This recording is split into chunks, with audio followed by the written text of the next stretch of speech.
But if you want more detailed functionality, if you want that specific chandelier or that specific wall light to be on or off, then you go to your touch screen. Then you go, for example, swipe to the right, you go to your living room, and in 3 clicks, you can say back.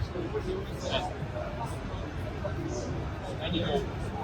But with this keypad, you can also, for example, let's say that lighting is something that you are very much into, dimming and so on. You can program the keypad in such a way that on every keypad throughout the room, on the right side, you say long press light tension up, long press on the right side, light intensity down, or lights off, lights on.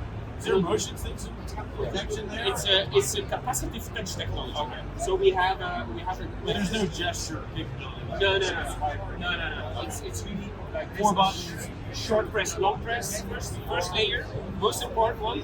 Most of the time we say to an integrator, propose just this to your end client because that's just simple. Yeah. Just You're not going to remember this button. No. That button. If they want, like I said, music or shades, like shades open, shades down.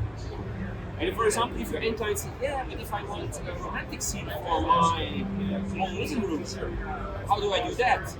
Then you do a long press, and there is a color wheel that starts to spin. And behind every color, you can program a different scene, a second scene, a third scene. So, for example, if you have red, you can say, okay, on red, romantic, the lights dim, the new music starts to play, your shades go down, and the whole living room or the whole house even can go into a different scene.